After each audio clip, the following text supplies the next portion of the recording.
Let us welcome back again our Miss You Nari 2025.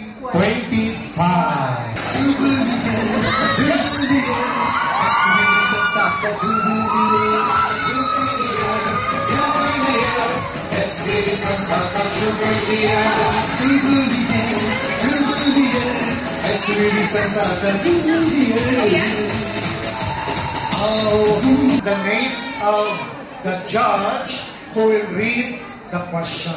Okay? Pick up the number, and then, for example, judge number 1 or number 2, they will read the question. Alam mo the question, okay? So, candidates, are you ready? Are you ready? Kawai, are you ready? Yes. Okay.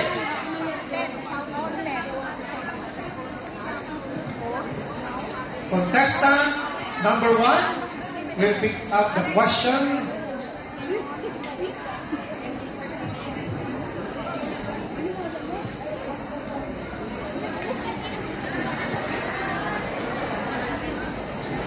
Okay. Question 11. Question 11, and the judge that will ask the question, Sister Veronica. Question 11. Question 11 is, listen, in our digital world, many fake news are posted on social media. Do you think that social media is a place for mission? Thank you for that wonderful question, sister. Yes, social media is still the place of mission because even in the midst of bots, fake accounts and all, there is one person to bring the real light to those people. For only the truth of Christ will set us free. Thank you. Yes, thank you, Mexico. Thank you, Mexico.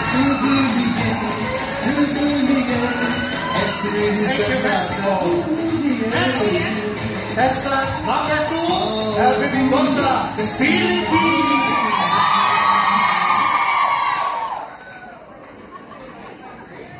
Question number, before 11, number, Father Jerry Pirocho. Assistant Paris, please.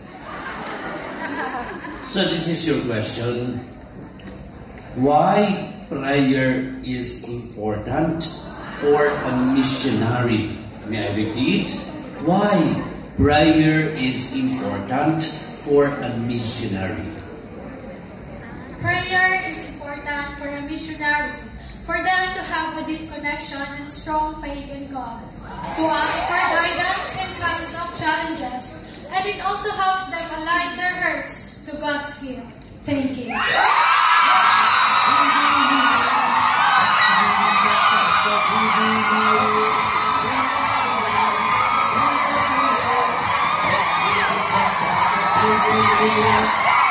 you, Philippines. Next, contestant number 3, Rose Pineda, Korea.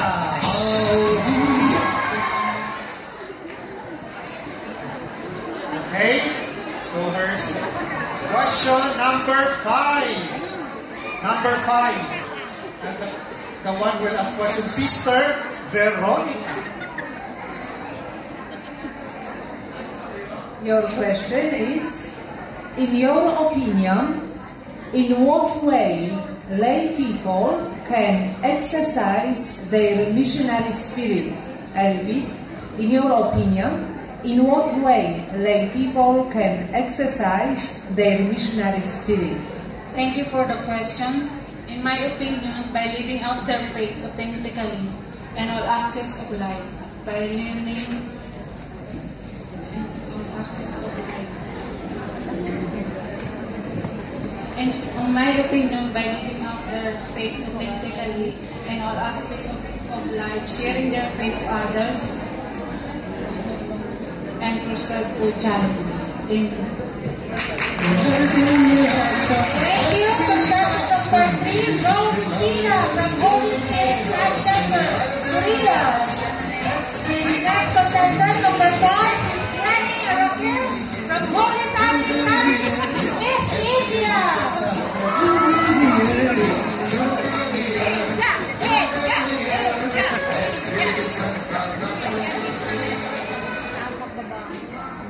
Question number 9, Miss Sonita Piojo.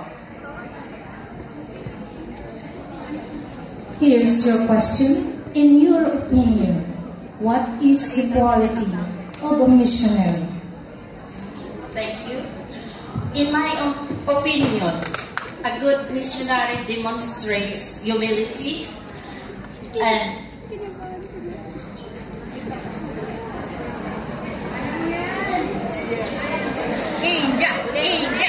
a deep love for people, a strong faith, and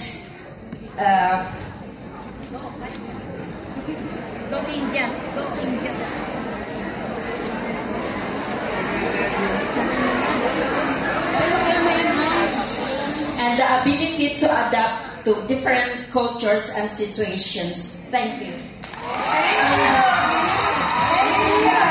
Number 4, Ramon Campos, India. Contestant number 5, Miss Christina Diaz Puchicasa, Indonesia Community.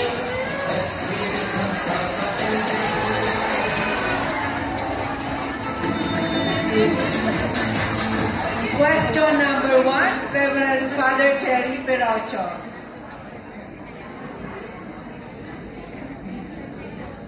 Your question is, in your opinion, why the church needs missionaries? May I repeat? In your opinion, why the church needs missionaries? Okay, thank you. Kenapa gereja membutuhkan misionaris? Karena misionaris itu terlibat dalam upaya untuk meningkatkan kesejahteraan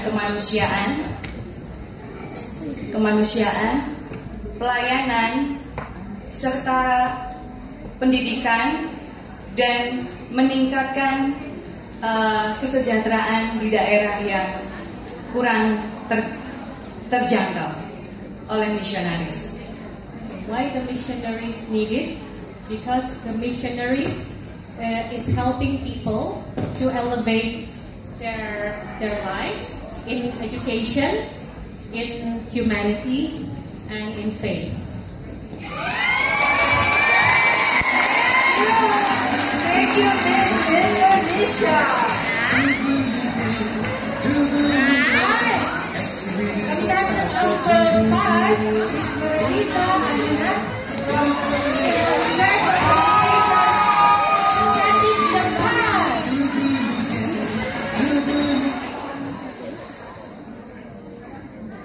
Question number 12, Miss Sonita Piojo.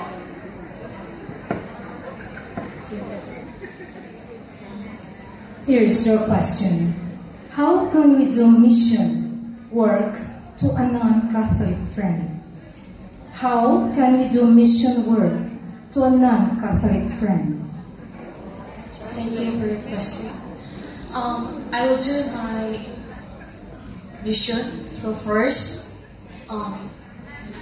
to start my mission, I will ask guidance, protection, wisdom from our Lord Jesus Christ, so my mission will be successful and possible.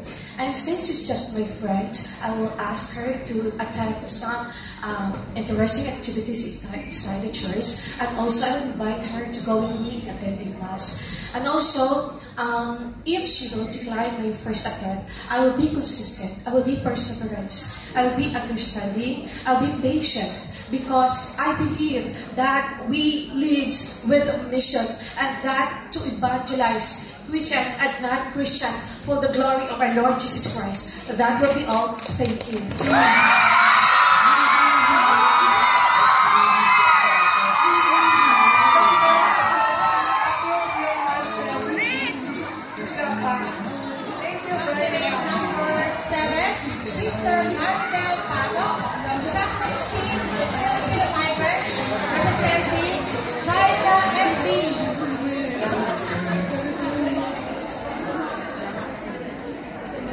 Question number 7, Reverend Father Jerry Perocho.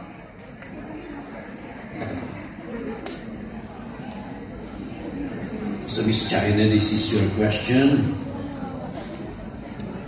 in our secular mentality, how can you promote Catholic mission? I repeat, in our secular mentality, how can you promote Catholic mission? Thank you for that wonderful Christian Father. I'll promote the Catholic mission by multifaceted approach, sharing faith, sharing testimony through personal witness, addressing social justice, and advocating the relevance of Catholic mission while demonstrating the relevance of Catholic teachings in our life. And that will be all. Thank you. Thank you, Miss China. Okay, candidate number 8, Mr. Alma Milano from Franciscan Pastoral Center for Migrants, representing SBE Brazil.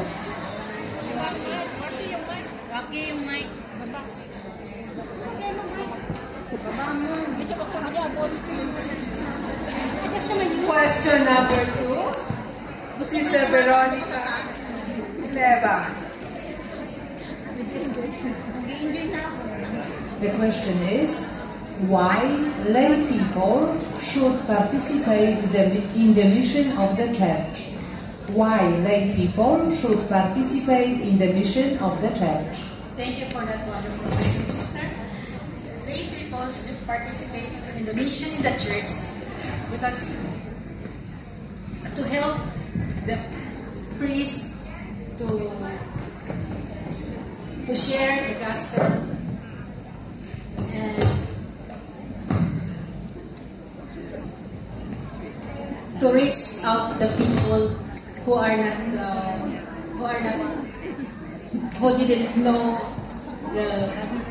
didn't know Christ yet. Thank you. Okay.